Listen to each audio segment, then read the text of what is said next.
and welcome everyone. We're so glad that you could join us for this great discussion that we're going to have, a workshop on how to build your own rain garden. The Watershed Institute has been kind enough to spend their time with us today to instruct us and later on take your questions on how you could do this in your own on your own property.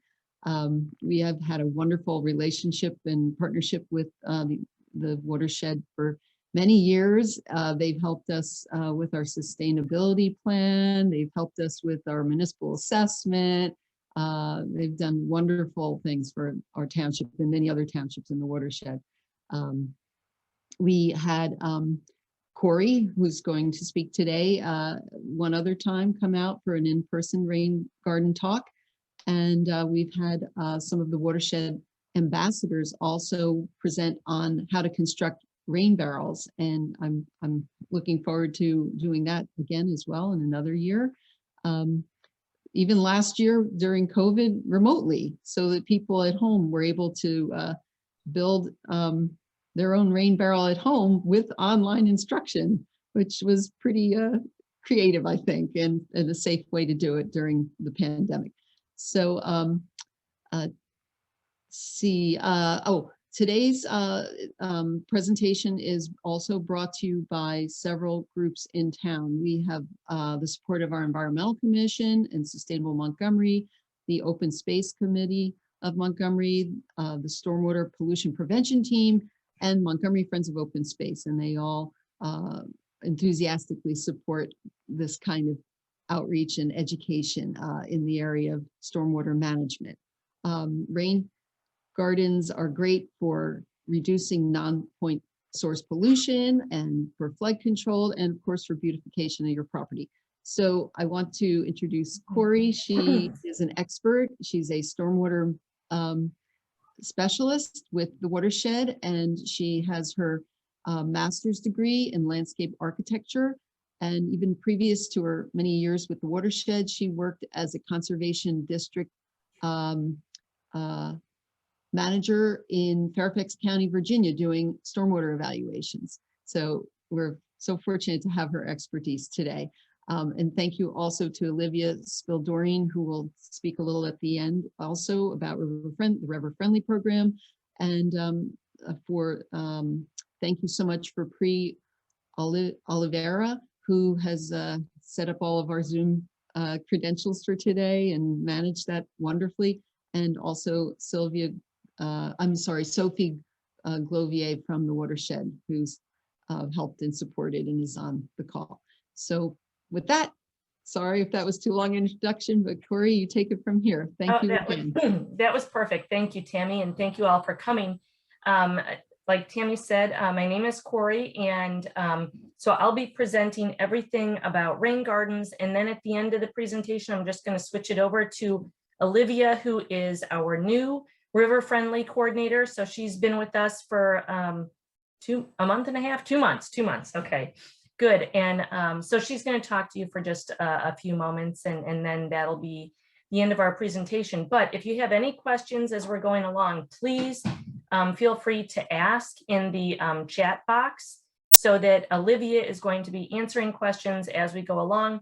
But if there's anything she's unable to answer, she's going to go ahead and interrupt me, and so that I can address those questions at the same time. So with that, I'm going to go ahead and get started.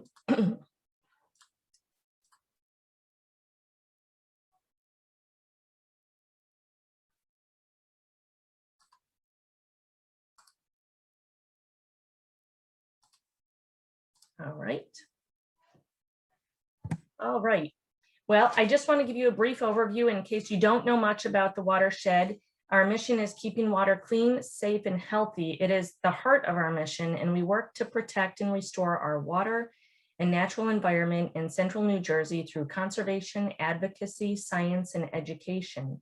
And we also are responsible for the administration of several statewide programs in New Jersey, such as Stream Watch and New Jersey Water Watch, the River Friendly program, which is a partnership between the Watershed Institute, the Raritan Headwaters, and New Jersey Water Supply Authority. Our strategies are by going through scientific investigation through research, monitoring, and GIS analysis, and incorporating the stewardship practices of land management, water conservation, and habitat restoration on our 950-acre watershed reserve and the watershed center. We advocate for the protection and restoration of water and watersheds through municipal and state environmental regulations, and we provide a lot of environmental education like we are tonight. So thank you if you've made a donation when you registered for this program, but if not, please consider doing so at thewatershed.org. And please visit the Watershed Institute's Nature Reserve in Pennington to enjoy our more than 10 miles of trails. So I just wanted to go over the agenda just so that you knew kind of how this was going to be laid out, because sometimes I feel like it can get a little bit more cumbersome than what's really necessary. I'm going to go over the problem first, and then I'm going to provide a brief overview of rain gardens, followed up by getting to what you're really here for, and that's how do you build these things. And I just want to note that it's really not difficult to build these gardens. It's as simple as digging a pit, filling it with special soil, and planting it with special native plants. So I hope that I don't overwhelm you with this, because I think that sometimes even if you describe how to make a peanut butter sandwich and all the steps and everything, that could even get cumbersome, but this is very simple. So just remember, as I'm going through this, dig a pit, fill it with special soil, and plant it with special native plants. That's it. But I'm going to go through each thing and just describe it to you a little bit more, in a little bit more detail. This is just a picture of one of our rain gardens that I thought was really pretty. And Olivia and I have both worked on this one quite a bit. It's just one of my favorite ones. So, well, what is the problem? What is happening all around us? And there's quite a few different things, but one of the problems is urban development, which is impacting us quite a bit. And this, for example, is not in your community, but it's the Princeton Shopping Center. And it's 25 acres of almost all impervious surfaces. And impervious means that water cannot get through. It can't seep through the surface, and therefore it turns into runoff. In areas where the ground is porous, such as woodlands and prairies, water is absorbed into the ground. But when we pave over the ground, the water that lands on it in a rainstorm ends up just running off, ultimately landing in our streams and waterways by way of storm sewers. This also occurs with years and years of mowing our yards. So we may think that our yards are porous, but when you keep driving back and forth with a lawnmower, or you're using it, just your kids are running around out there, it starts to get compacted. And one of the things that I know is an issue, if you're having, just to kind of give you an example, if you have a pipe that you need to install, like a new sewer line or water line from your house, and you have trees in there, if you're able to avoid those tree roots, but you need to drive the tractor in to be able to trench it and come back out again and put in that new line, if you drive over those tree roots more than twice, so that means that the tractor drives up, so that's one, and then when it drives back to dig the trench, that's twice. You can only do that 2 times. Once you do it 3 times, it becomes compacted and can be a problem for the tree later on. So that's just one example, and we're driving over these lawns every single week, so it's really getting compacted pretty bad. But what you see in this picture here is the blue arrows indicate how the water is flowing off of this property. And it's all flowing to the back and going into that yellow square. And when it hits that yellow square, it goes into a storm sewer, and that storm sewer ends up going into a stream. And this is the picture of the stream well, I shouldn't say of the stream. It's the picture of the outfall behind the shopping center. So I have a video here that I'm going to play for you. I don't know how clearly it's going to show up, but what I want you to notice is I was there in May of 2017 when it was starting to rain. And so these pipes that you can see over here to the right and over here, this is the outfall from everything that flows off of the parking lot. And so it had just started raining. It was very minor, but we've already got quite a bit of water running out.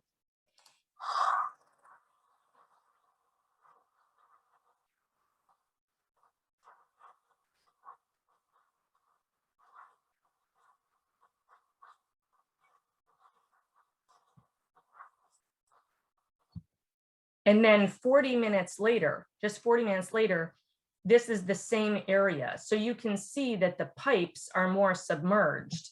If we go back, we're looking at these pipes right back here, and you can see the pipe in its entirety here. But then 40 minutes later, it's pretty significant. This is the amount of water coming off of the parking lot. So this property is about 25 acres, which is almost 1.1 million square feet.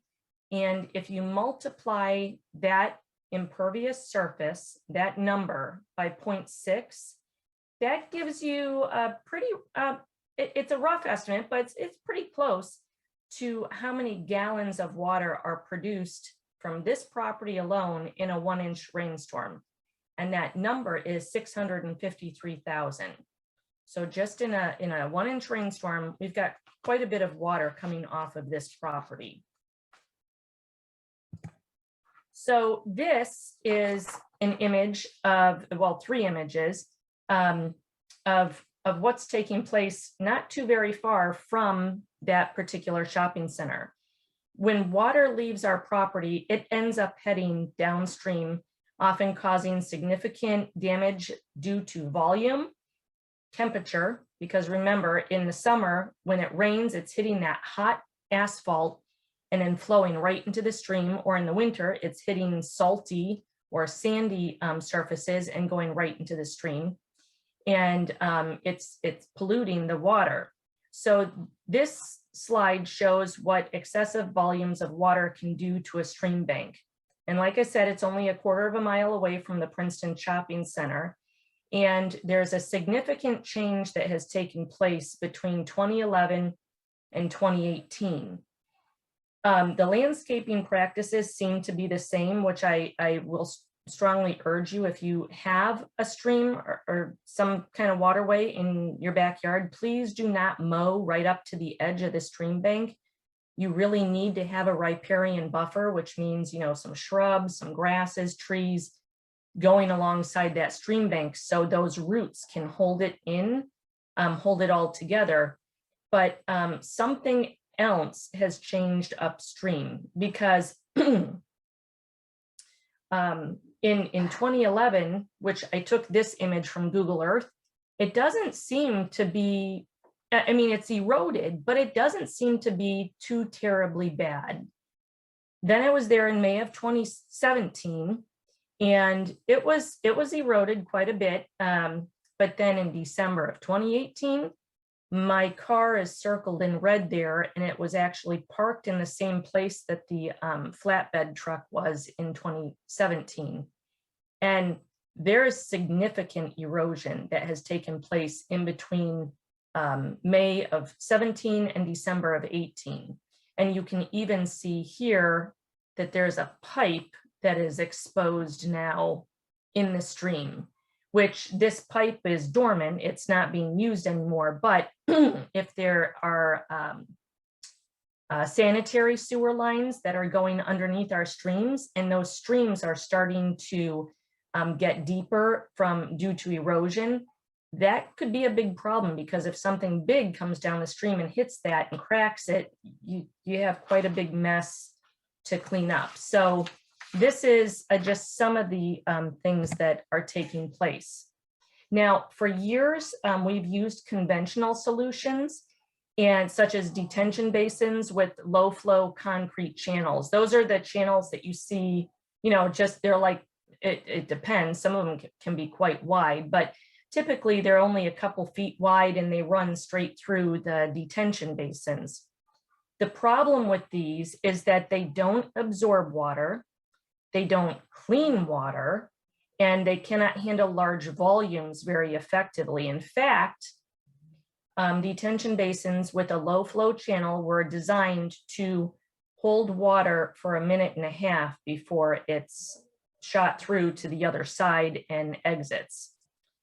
They also require a lot of mowing, and the outfall often gets clogged. So this is one of the facilities that we have redone into a rain garden. It's in front of Peasant Grill in Hopewell. So, and it looks really nice now, and also is handling water much better. But this, what you can see here, is what it looked like prior to that renovation. So now, so I just talked to you about the urban issues that are affecting stormwater in our communities, but I also wanted to point out the residential impacts. And so this is just an example of some of the things that we do to our own property. And so the example I'm giving here is a lot of people, they move into a house, excuse me, a pre-owned home that is very, is sweet, has all the curb appeal that you're hoping for, and it has mature trees. And the arrows indicate how the water is flowing across the property. Now, this is all hypothetical, but it's just to kind of drive the point home. So what I'm calculated is that if you look at the patio in the back of the house here, if that's 150 square feet, that's going to create about 90 gallons of water in a 1-inch rainstorm. If the home is 2,000 square feet, so you have a 2,000 square foot roof, that's about 1,200 gallons of water. The sidewalk in front may only create 27 gallons of water, and then an 800 square foot driveway will create 480 gallons of water. And then it's got these 4 trees in it as well, which I'll talk about on the next slide. But your home is creating just under 1,800 gallons of water in a 1-inch rainstorm, and it's got this awesomely placed storm drain here. So it's not too bad in the grand scheme of things. But now you also have to consider these great trees that are there. They're mature, and if it was an oak tree, if you Google tree benefit calculator and you put in your zip code as well as the type of tree and size, so the screen will pop up looking like one of these 2 screens. It'll tell you how many gallons of water it is absorbing in 1 year. So in 1 year, a red oak will absorb just under 24,000 gallons of water. Now, not all native trees will absorb that amount. Silver maples may only absorb 13,000 gallons, and as a comparable size. And others may absorb 18,000. But what struck me recently that I realized is that ash trees absorb almost the same amount as an oak, and the oak is the tree that absorbs the most. So if an ash tree of the same size as the oak that is absorbing almost 24,000 gallons is on your yard, it absorbs just over 23,000 gallons. So that's a problem because we have this issue with all of our ash trees dying, and it's creating more stormwater because those trees aren't absorbing that water anymore. So if you are all of a sudden having a water problem on your yard, in your yard, but nobody has added on around you, it may be because of the ash trees that are dying. So, so now besides the trees, so we've got these great trees absorbing, we've got a modest house that's basically absorbing all of its water because we had 4 trees and they're absorbing almost 100,000 gallons of water. Now we've done some changes to our home, and they don't seem like they're big changes, but maybe we added a 1,600, and by the way, this is not to scale. Maybe we added a 1,600 square foot addition. That's creating another 960 gallons. But because of that addition, we had to take down a tree. Then we installed a pool, and it could be an above ground or an in-ground pool. It doesn't matter. If you install a pool above ground with a deck, in ground with a patio, they're both considered impervious surfaces. And that also took down a tree. And then you put in a shed, and pretty soon you've got an additional 4,600 square feet of impervious surface and another almost 2,800 gallons of water. Plus you lost 3 trees, which were absorbing 75,000 gallons of water. It doesn't take very much to have pretty significant changes take place, but we're now flooding, so either we're flooding ourselves or we're flooding somebody downhill from us. And it's something that we need to consider.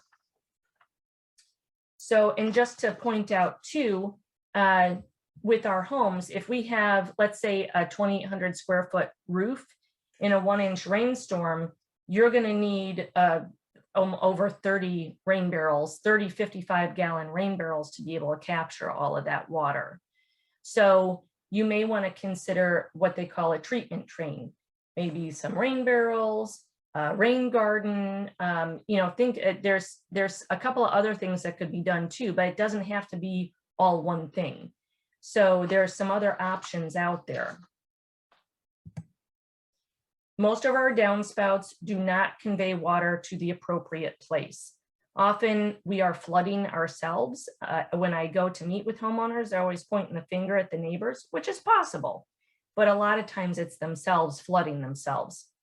And that's what you're seeing in the top picture here. It's just ponding all right around the foundation. Or with the bottom picture, you see this homeowner has this lovely yard. It's very cute. They put in this really nice brick border around it, and they've got the landscape beds and everything. But this downspout right here, back behind this flower pot, has no place to go. So it just goes right into the yard. And because they put this brick landscaping edging here, it's now working like a dam and keeping all of the water on site. Other things that influence runoff are the drainage areas, precipitation, all of these things. When subdivisions are built, and a lot of times just, custom homes, swales are put in around the property to convey water the correct way. But then as people move in or trees and landscaping mature, those swales disappear. Sometimes people are planting trees and shrubs right in the swale, so it redirects water in a way that we don't want it to be redirected. So what can we do? Well, besides just being very aware of our the locations in our yard that really need to be kept free of landscaping to keep the water flowing, a rain garden is a great idea. And what is a rain garden? But it's a pit that collects your stormwater from hard surfaces like roofs, roads, driveways. Now, when I say roads, I don't mean like a big state road where you're at the bottom of the hill and you're receiving like 50,000 square feet of rushing water coming at you. That's a whole different topic. But what I'm talking about is if you're, receiving a little bit of water from the road, then rain gardens are a good option. And water quality is enhanced because the polluted water goes into the rain garden and it's cleaned by way of our native plants. So filtered. Flood control is another benefit of rain gardens because it directs the flow of stormwater, which means that's putting less pressure onto storm sewers during heavy rainfalls. Polluted rainfall from such things like our roofs, because there's airborne pollutants that land on our roofs when it's not raining, or bird poop or whatever. And that can make its way into groundwater. If it's redirected into a rain garden, the rain garden helps to clean that. And so they're being used to filter polluted stormwater runoff. And then it's able to also pull out such things as phosphorus from our fertilizers, nutrients from our lawns, and hydrocarbons. And hydrocarbons come from motor oil. But I do want to point out that if it's a rain garden, say, that's being put in where there might be a heavier amount of hydrocarbons hitting it, there is only one plant that can handle that and survive it, and that is Panicum virgatum. It's a grass, and that one can handle that kind of pollution. So what are the components of a rain garden? The inlet, and this picture hopefully will make it clear, but the inlet where the water actually enters into the rain garden. So whether it's coming from a downspout or it's coming from sheet flow from your yard, you have the inlet, and that is usually reinforced with stone, because as that water is flowing into that, sometimes it has a little bit of a concentrated flow instead of just, a nice gentle sheeting across a big open area.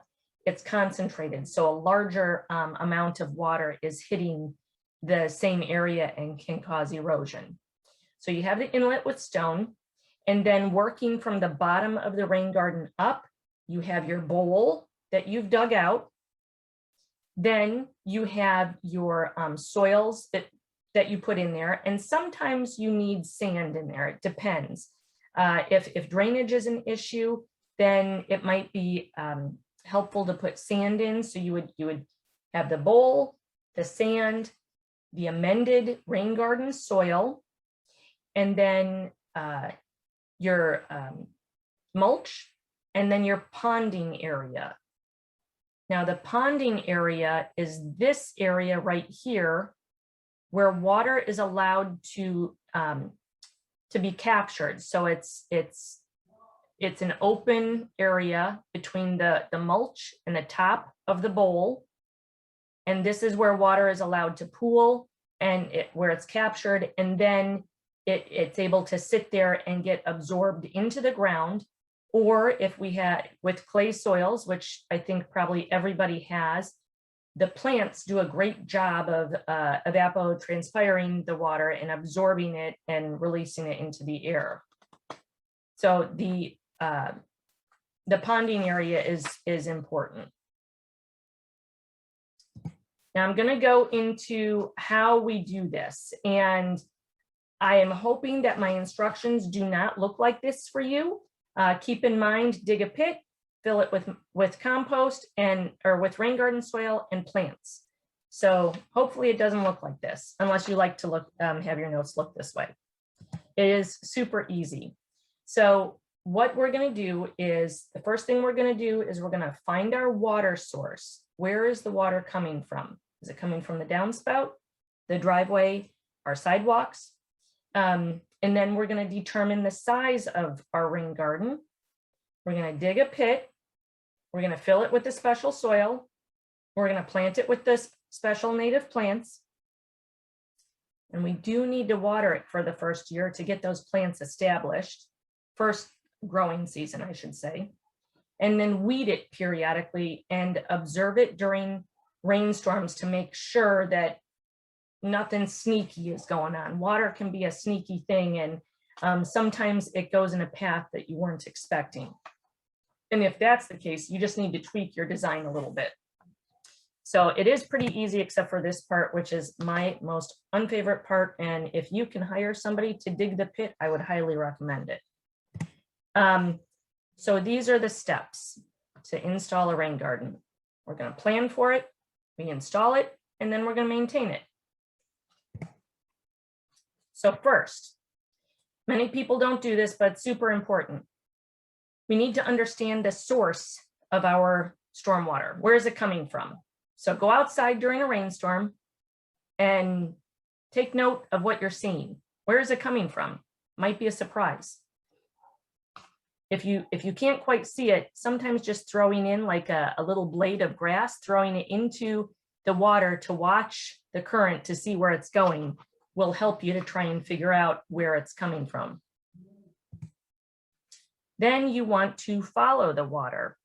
Figure out, where does it go? Is it ponding in your yard somewhere?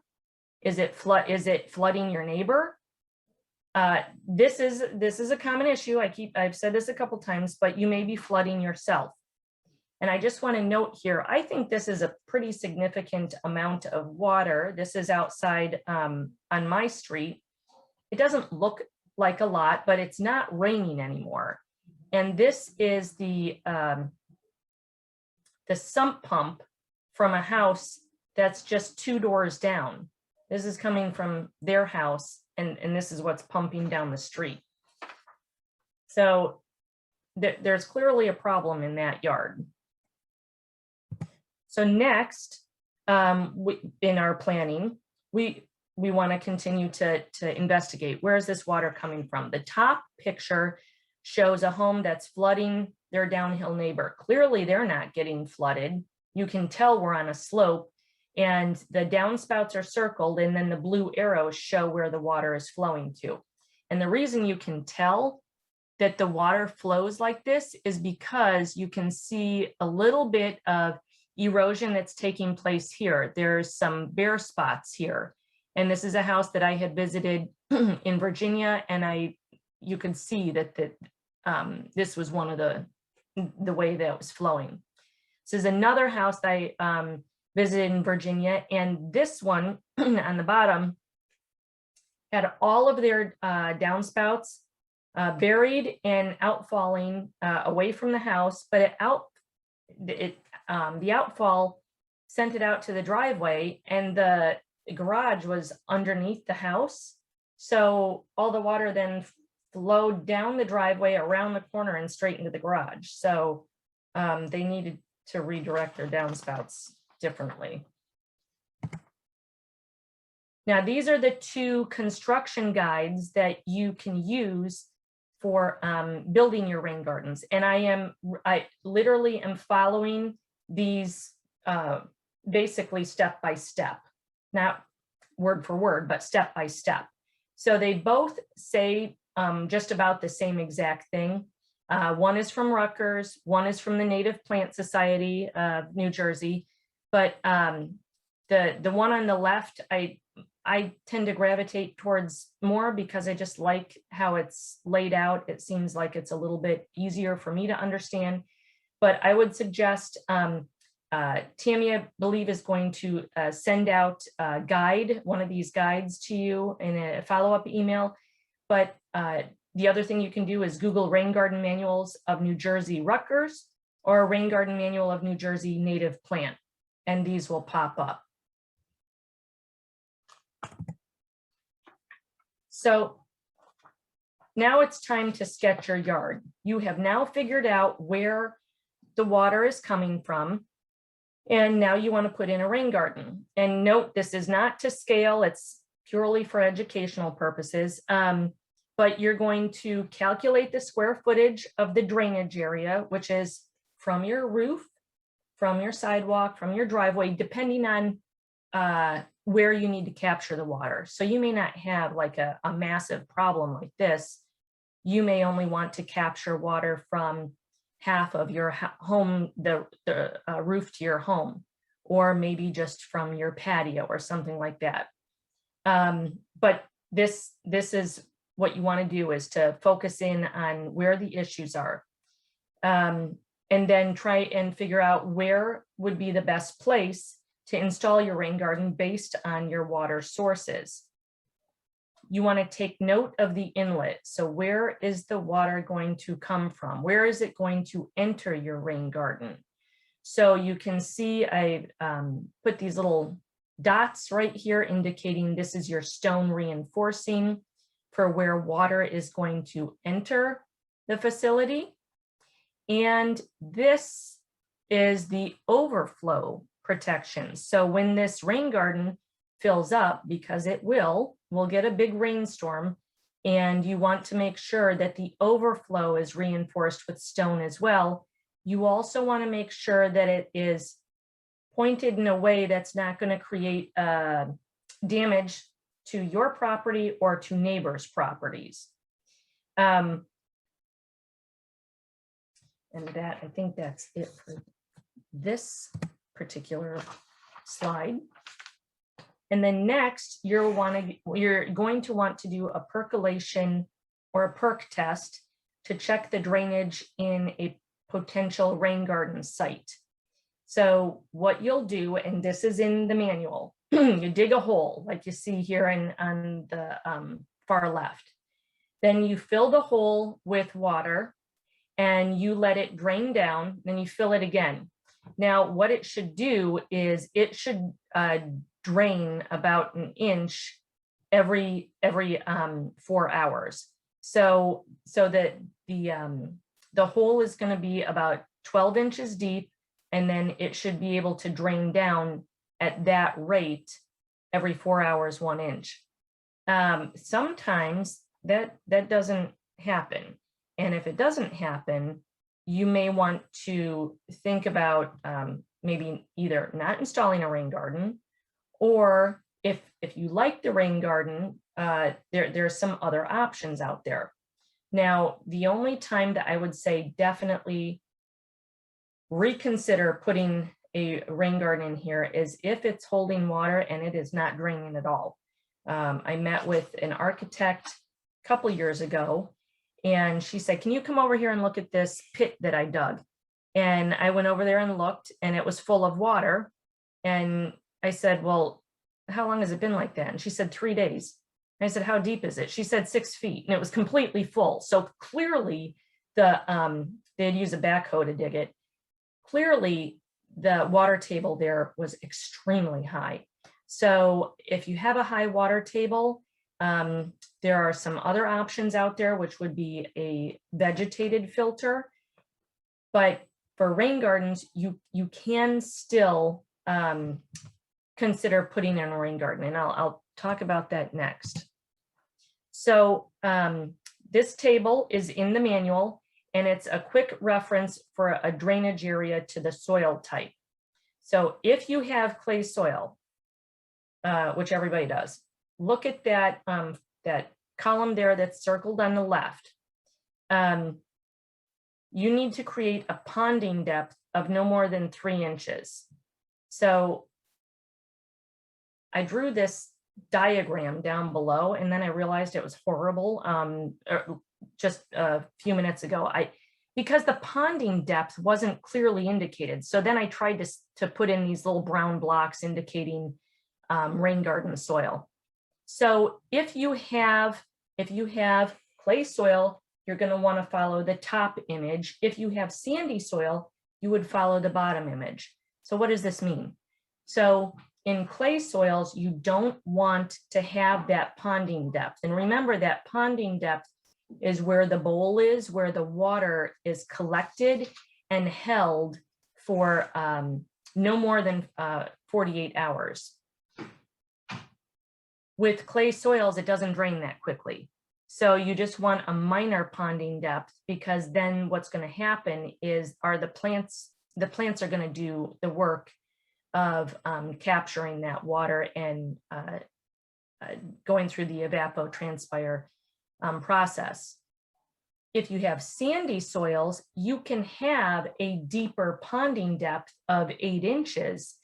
And that's because that water is going to drain through the ground pretty quickly. And I hope that makes sense. If there's any confusion on that, please ask. But definitely follow the instructions in the rain garden manual. So the next thing is we want to place it in the right location. So we want it to be close to the source, but we want to be at least 10 feet away from a foundation. And why is that? That's because if we're too close to our foundation, that water that we're capturing and absorbing into the ground might be sucked over to the foundation. Then all of a sudden you have a wet basement. We want to make sure that we are avoiding underground utilities. We want to make sure that we're not located in any easements. We want the location to be fairly level. However, if it is on a slope, what you can do is it's the bottom of the rain garden needs to be completely flat. But if you're like this one here, you can see it's on a slope. What you would do is you would break it up into sections so that maybe you had a flat location so that the water is absorbs evenly into it. If it's on a slope, water moves on a slope and it's going to start to erode that the bottom of the rain garden out.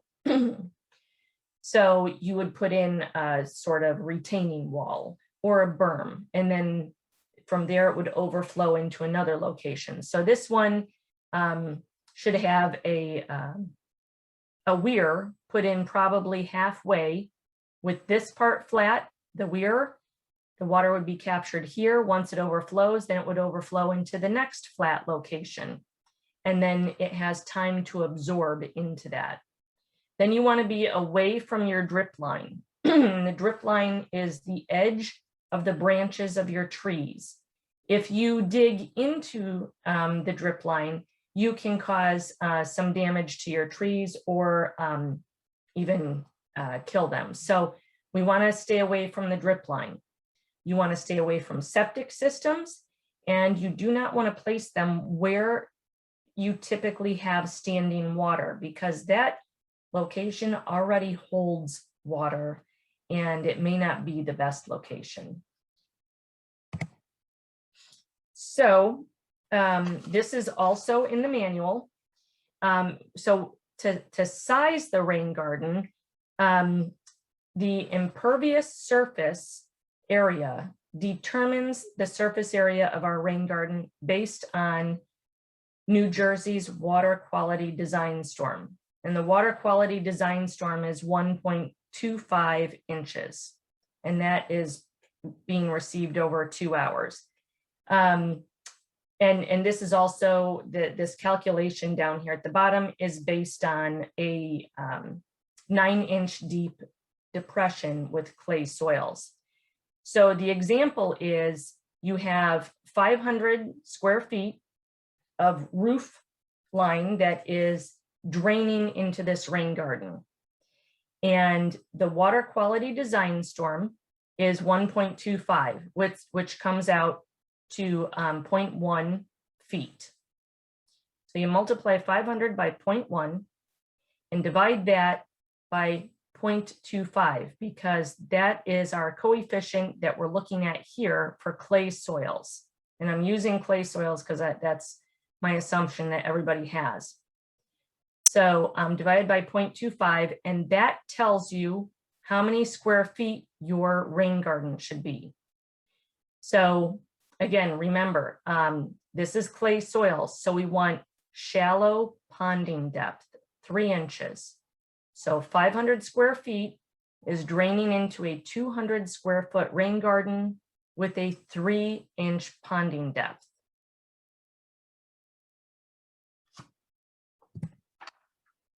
So next, we're going to install. here's the digging that's taking place. It is a tough job, but it's super worth it. You want to make sure that you have it dug to the depth that's necessary. And then we install. Now there's some install the soil. So there's some options out there. You can custom mix your own soil based on results from the Rutgers Extension Soil Test Lab. Or you can just assume that you have clay and follow the New Jersey BMP manual, which says you need, and you don't, I don't think you need to write this down, but the BMP manual says that rain garden soil should be 85 to 95% sand with 3 to 7% organics by weight. You can mix it yourself, but I would recommend just buying some rain garden soil. And there are, I do know that Rutgers Landscape supplies rain garden soil. So that's one option for you. You could probably call around that. The company that makes the rain garden soil for Rutgers is the same one who supplies NutriPeat. So if your local garden center supplies a product called NutriPeat, they should be able to get that rain garden soil for you. Or you can just do a custom mix of 50-50 organic matter and masonry sand. But I'll tell you that the masonry sand is tough because you need to buy 3 yards of it minimum. And then what do you do with all this extra sand? So it might be a little bit too much. But West Amwell Supply does provide masonry sand. That's at least the source that I've used in the past. And again, they require 3 yards, which is a considerable amount of sand and maybe too much for you. So maybe keep it easy and just buy pre-mixed soil. Then you want to install your plants, and you want to use plants that are suited for both inundation and or a dry beach type environment. So you can use plugs, landscape plugs, which is what these fellas are using here to install at Peasant Grill, or you can use larger plants. Whatever you want to do is fine. And that's for herbaceous plants. You can actually use shrubs as well. So these rhodosier dogwoods in the background are also in the rain garden. So whatever you like, you can go ahead and use. But some of the plants that that we use are seen here, but they're all native. And the reason we use native plants is because they benefit the environment, they benefit our insects and our animals, and they have fantastic root structures. So these particular ones seem to do extremely well. And the blue flag iris, I have not had fail on us yet. When we've installed them, that soft rush is the Juncus effusus, that's the botanical name, and that one is like a stellar plant. It does fantastic, and we haven't had any problems there. Winter berries, the black-eyed Susans, which probably for many of you have deer issues, and they do like black-eyed Susans, but they don't particularly like them around our facility. And I do wonder if it's because we're using Rudbeckia fulgida, var fulgida. So that one, that particular black-eyed Susan lasts longer, and I'm not sure if it's just not tasty to deer, but that's an option. Then you have sedges and then the Virginia sweet spire too. But so what's so great about these plants is they can handle anything. They can handle being inundated. They can handle being under standing water, not the black-eyed Susans, but just about anything else for an extended period of time. And then they can handle being extremely dry. So these are some good options. And like I was saying, the plants are just, the root systems on our native plants are really incredible. So if you look at the non-natives compared to the natives, there's quite a difference in what the depth of the roots are. So then you always want to prepare your overflow too. So your inlets, your overflows, you want to make sure you have stone there. Now, this is for a very large rain garden, so I don't imagine that you would need this many stones, but you want to put landscape fabric only underneath the where the stone goes, because if you don't have that landscape fabric there, the stones start to migrate down into the ground, and you don't want that. So make sure you put the fabric underneath. Oh, and one more thing. Why are we putting these stones in there? And that's to protect the inlet and the overflow from erosion, because that water is coming in pretty fast and furious at times, and sometimes it could be flowing out of there pretty fast too. So the stone will help slow it down so that it doesn't erode out your system. And at the exit here, the outfall that he's working on, the stone will help to capture anything that has gotten loose and is flowing down the rain garden before it flows over into the street. Rain gardens are relatively low maintenance as long as they're installed correctly.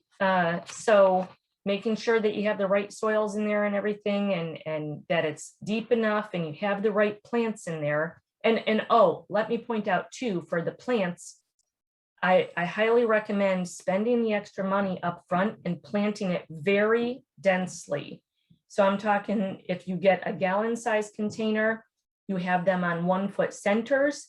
If you get the landscape plugs and they're only 1 inch in diameter and 5 inches long, those should be planted probably like every 8 inches in the early part of the growing season. By the end of the growing season, those plants are the size of a gallon-sized plant. But planting them densely will help squeeze out any open ground so that the weeds don't creep in. But anyway, like I was saying, the rain gardens are relatively low maintenance as long as they're installed right. In the first few months of installing your rain garden, you'll need to water it occasionally to ensure that the plants become well established. And you should inspect your rain garden prior to the growing season and at the end of the growing season and after large storm events and during weather extremes, so during drought conditions too. If you notice some erosion after heavy rainfalls, you might need to build up berms, maybe put a little bit of stone in there, or just reinforce it with some, reinforce it so that the plants don't get washed out. And what do I mean by reinforcing? You can either put some grasses in there, you know, like a piece of sod, or if you have burlap or some kind of jute matting, you can roll that up and just tack it in with like sod stakes, just so that when the water hits it, it's not blasting out your plants. But in the very first year, the plants might be a little tender. So if you're looking at it and you think, I don't understand, there's a lot of water coming in here and it's creating some issues with the plants, just try and find some stones to try and reinforce that until the plants get strong enough and big enough to be able to take root and handle that water. So there's the issues with the weeds. So if you plant your rain garden, don't treat it like it's something that you just plant it and walk away. It's a flower bed and it's beautiful. So you want to go in there and weed it once in a while. So make sure you weed before they take hold and take control of the rain garden. But what's the difference between a weed and a plant? Well, I don't know, because as you can see in this cartoon, it's really difficult sometimes. So you want to keep your rain garden planting simple so that you know what you're looking at.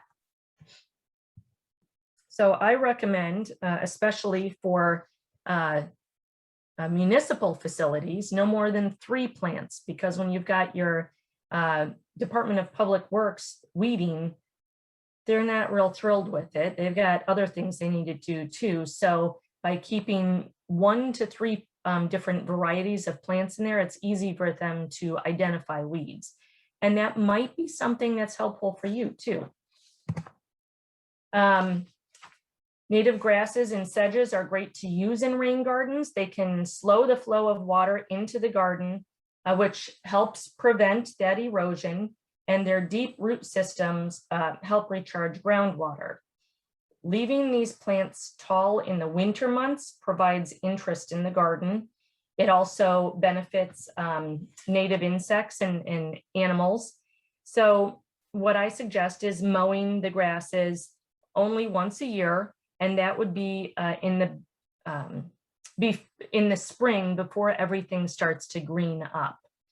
Now, you can use something as simple as a line trimmer like you see in the top left picture, or Allison, who's our stewardship coordinator on our property. She has a lot of rain gardens to mow, so she uses this manual brush hog that she pushes through and just cuts everything back to about 3 to 4 inches tall.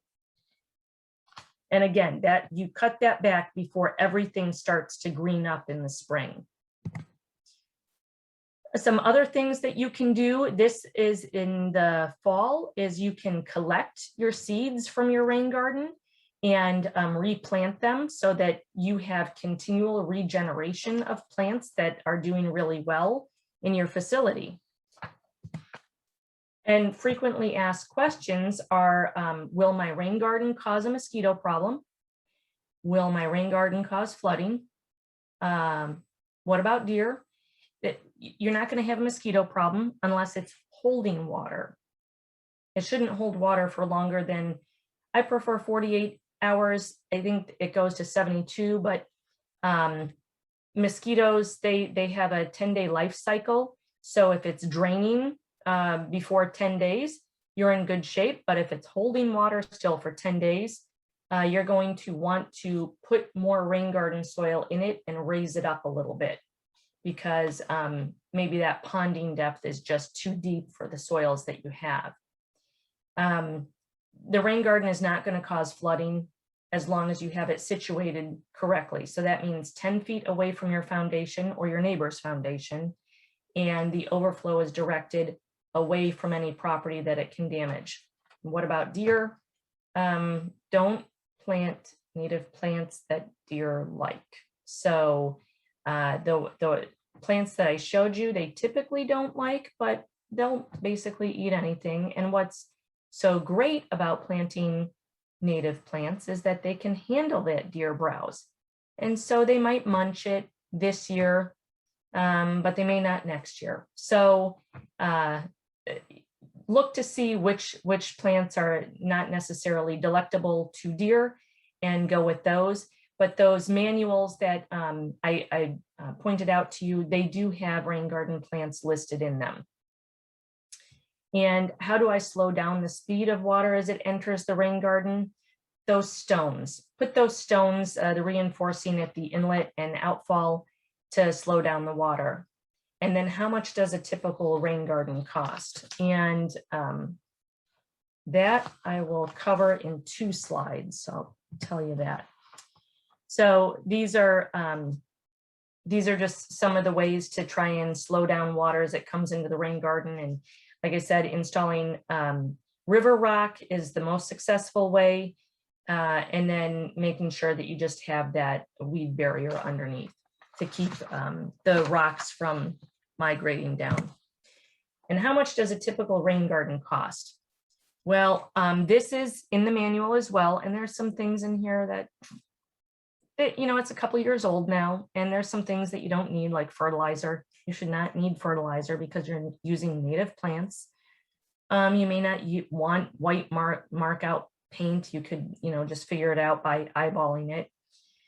But just to give you an idea of some costs, when we installed a rain garden in 2019, we paid somebody to excavate a 450 square foot rain garden. And so it took him 4 hours to excavate because the ground was so rock hard, and that cost $500. Then the sand cost $360 because we mixed it ourselves. The compost was $110. The topsoil was $115.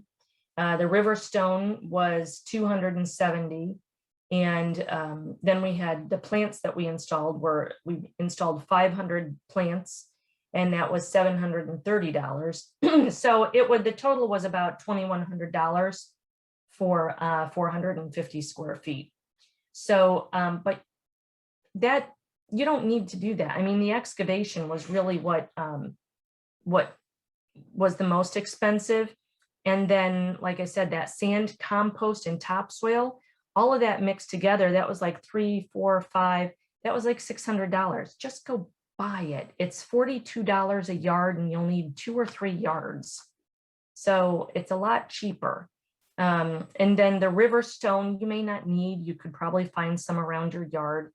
And if you decide you don't want to put in 500 landscape plugs, you could just put in shrubs.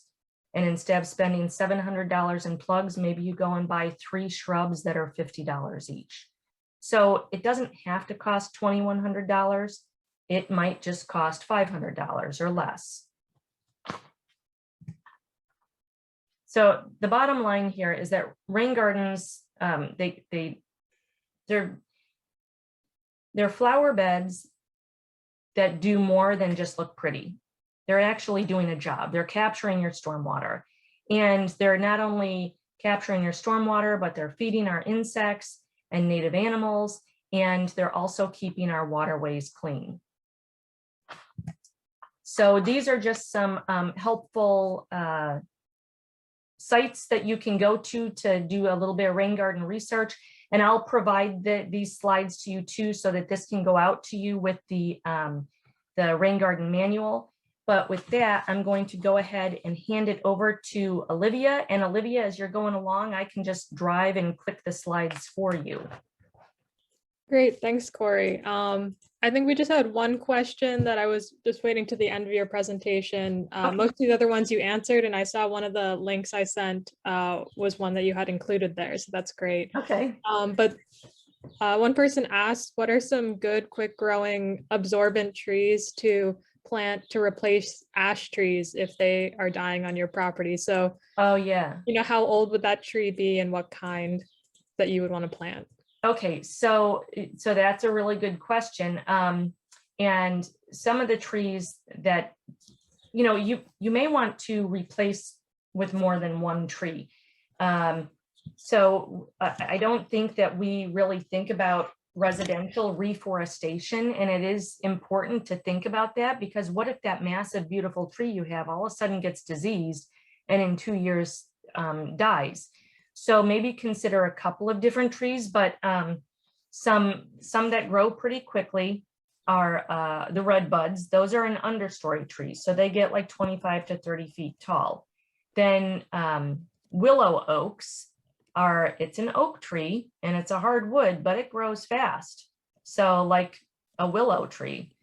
So that's another possibility, but you want to make sure it has enough room because it gets really big. The black cherry is another one that does great in our area, and it feeds a ton of different insects and animals. So that's a good one. It grows pretty good, pretty fast. Sassafras, there's a honey locust.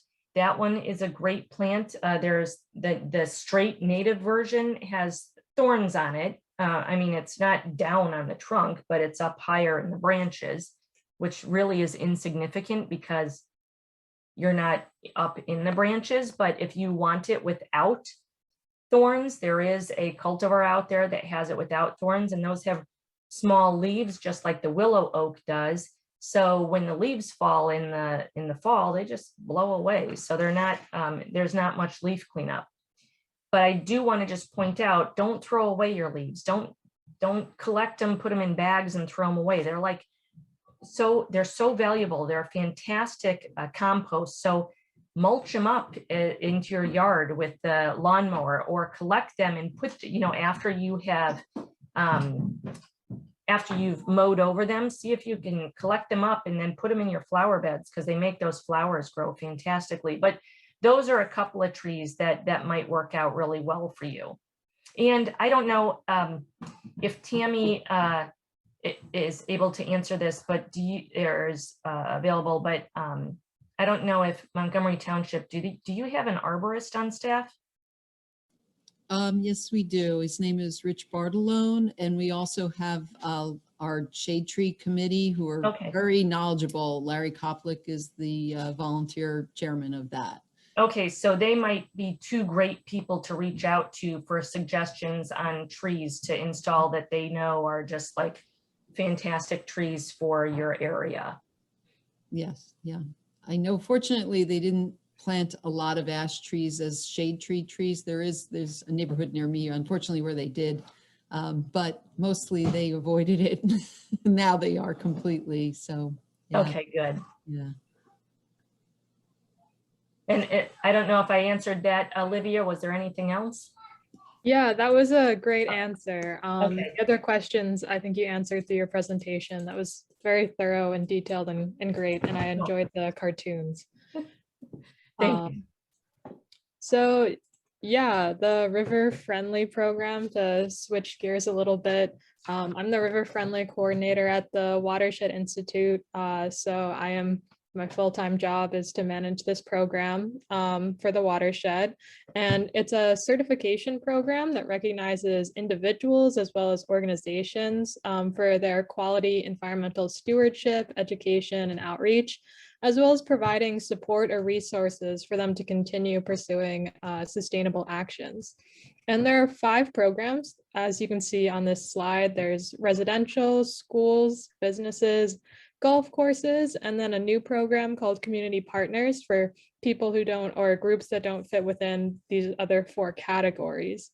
So on the next slide, for each of these programs, there are standards which have to be met to certify for the program that fall within the 4 categories seen on the left. There's water quality, water conservation, wildlife and habitat management, and also education and outreach.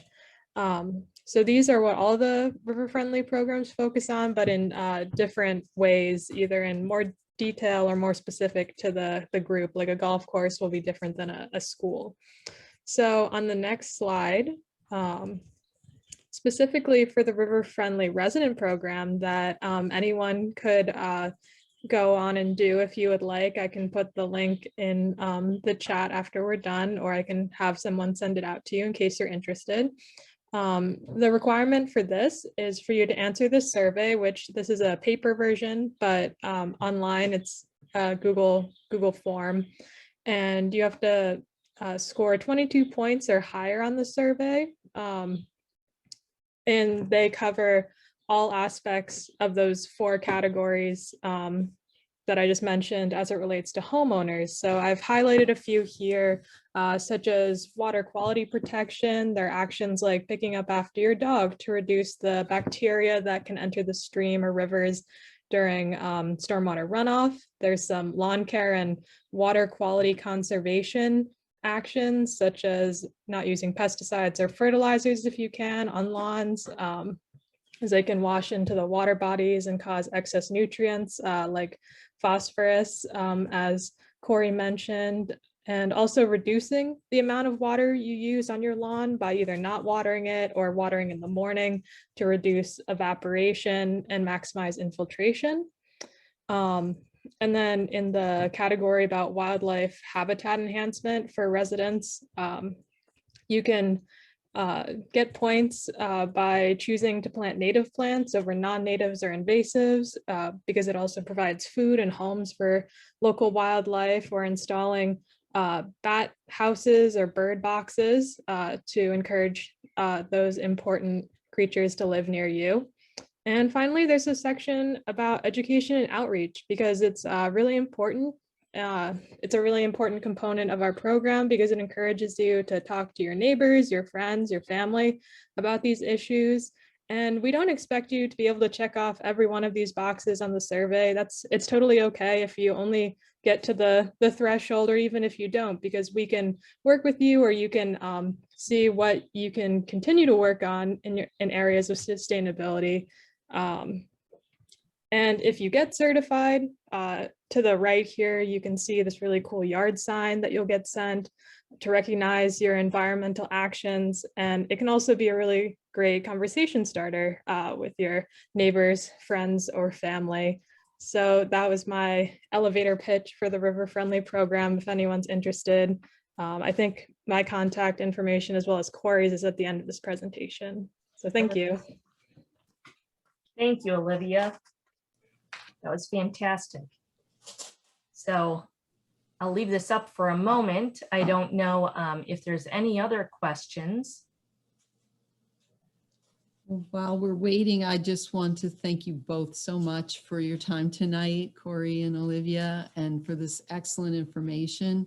I've learned a lot, and I think it's great that we've got some ambassadors here that joined us, in that if they can share this with others in the community, all the residents who've joined us today, and spread the word about being river friendly. It's a fun program. It's not that hard, and it gives you that neat lawn sign, bragging rights. So, also remember the Watershed if you can support them, and their programs are wonderful. You go to thewatershed.org, and I know they have pages there on green infrastructure, just like we heard today about rain gardens. So I hope everyone will continue there, and everyone who did attend, we will be following up with links to the information, including the Rain Manual of New Jersey. So again, thank you, Kory, Olivia, and everyone who attended tonight. And just to answer, I think that last question real quick, we will be providing the link to you, Tammy, so that you can post it wherever. I don't know if it goes on your website or if you'll be sending it out to the folks who've attended them. You can do that. We also have a township YouTube channel called Monty Town. So you can just search Monty Town on YouTube, and we'll have this posted there as well once we have it together. So sounds good. Thank you for having us. There was one more question that was sent directly to me. Sandra was asking, are there any existing rain gardens in Montgomery in public areas? Mm-hmm. This was to Kory. Or say that sorry. I'm Olivia. Are there any rain gardens in Montgomery Township in public areas? Sandra asks. Oh, I know that there's one at the municipal center. At the community center, right? Community at center. The Otto Kaufman Community Center in the center island of the parking area.